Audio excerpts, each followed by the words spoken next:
Next tonight, the State Department is warning Americans against traveling to China. Some U.S. diplomatic staff are also being allowed to leave. ABC's Britt Clennett with more now on China's controversial zero-tolerance COVID policy. She brings us his story from Hong Kong tonight.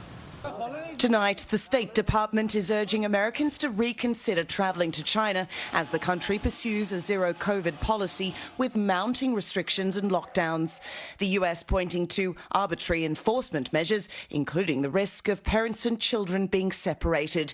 Non-emergency staff and diplomats' families also now allowed to evacuate from Shanghai. Tonight, China calling its COVID policies science-based and effective and slamming what it described as the US's groundless accusations.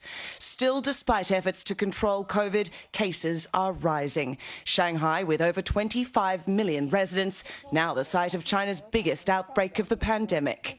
After a nearly 2-week-long strict lockdown, the number of daily positive infections in the city reaching 25,000, but only 1,000 of those showing symptoms. Over the past 2 years, zero COVID strategy was effective, but now this approach is showing diminishing returns. The government now forced to deliver groceries to some of its residents.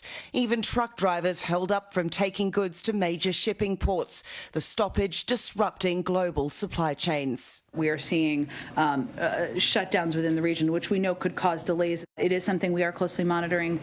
Well, feeling the pressure, authorities have now announced plans to separate Shanghai into high and low risk areas, although there's no timeline of when that might happen or when this lockdown will end, though authorities are allowing some parents to stay with their kids. Lindsay.